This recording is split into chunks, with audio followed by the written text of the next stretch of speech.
Lənkəranda filologiya elmləri doktoru, professor, Astara Pedaqoji Kollecinin direktoru Kamran Kazımovun 65 illik yubileyinə həsr olunmuş Şərəfli Ömür Yolu adlı tədbir keçirilib. Mais Mirzəcanov adına Yuxarı Nüvədi kənd tam orta təhsil məktəbində baş tutan mərasim, Kamran müəllimin oğlu şəhid baş leytenant Vüsal Kazımovun övladları Nuray və Aynurun ifasında Azərbaycan Respublikasının dövlət himninin səsləndirilməsi və şəhidlərin xatirəsinin bir dəqiqəlik sükutla yad olması ilə başlayıb. Tədbirdə professorun elmi fəaliyyəti, pedaqoji xidməti və keçdiyi zəngin həyat yolu xüsusi vurğulanaraq onun elmə və cəmiyyətə verdiyi töhfələr yüksək qiymətləndirilib. Çıxış edənlər Kamran müəllimin 65 illik yubileyini təbrik edərək, onun həyat və fəaliyyət yolunun elmə, təhsilə və vətənə xidmətinin parlaq nümunəsi olduğunu bildiriblər.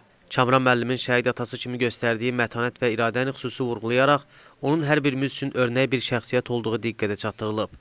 Qeyd olunub ki, o gənclik dövründə elmə və təhsilə böyük maraq göstərmiş, təhsil aldığı illərdə çalışqanlığı, intizamı və məsuliyyəti ilə seçilib.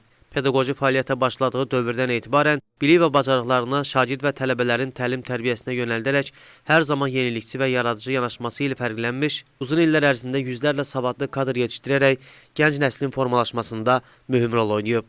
Eyni zamanda onun insani keyfiyyətləri, səmimiyyəti, təvazökarlığı, ədalətliliyi və insanlara qayğıkeş münasibəti xüsusi vurğulanaraq Kamran Kazımovun həm pedaqoq, həm də ziyalı kimi cəmiyyətdə yüksək hörmət qazandığı bildirilib. Çıxışlarda yubilyarın ailə dəyərlərinə sadiqliyi dərin ehtiramla qeyd olunaraq, həyat yolunun gələcək nəsillər üçün örnək olduğu diqqətə çatdırılıb.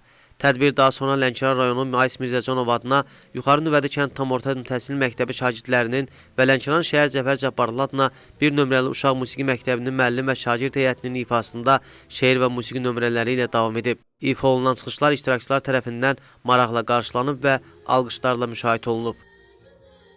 Kamran müəllim həm bir alim kimi alimdir, həm də təşkilatçı kimi, bacarıqlı bir insan kimi özünü həmişə nümayiş etdiribdir. Və bütün bunlar hamısı biz gözümüzün qabağında olubdur və bunları biz görmüşük və bundan qürur duyuruq.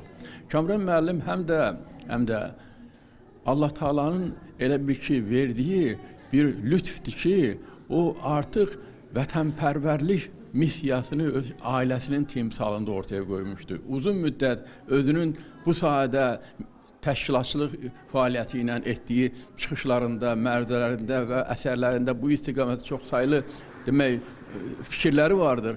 Amma əyani şəkildə onun hamımızın əzizi olan doğma övladı baş leytenant Vüsal Kazımovun şəhadətə yetməsi, 44 günlük savaşda dünyasını dəyişməsi, əlbəttə bütün bunlar onu göstərir ki, Kamran müəllim bütövlükdə ailə timsalında o həm də vətənə xidmətin ən gözəl nümunəsi kimi diqqəti cəlb edir və burada bir xüsusi cəhət də diqqəti cəlb etdi ki, ağrı ilə qürur, bu bütövlükdə xalqımızın o ağrılara qalib gəlməsi və qüruru olması, güclü olması, bu bizim xalqımızın elə bilsən ki, tanınma nişanıdır. Kamran müəllim çoxlu əsərlər yaradıb.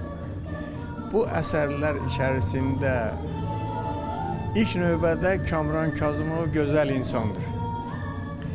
Kamran Kazımov yenilikçi bir müəllimdir. Kamran Kazımov məhsuldar bir alimdir. Kamran Kazımov yaxşı idarəçidir, müəssər rəhbəridir. Və nəhayət Kamran Kazımovun yaratdığı bu əsərlər içərisində şah əsəri Vüsaldır, şəhid atası olmaqdır.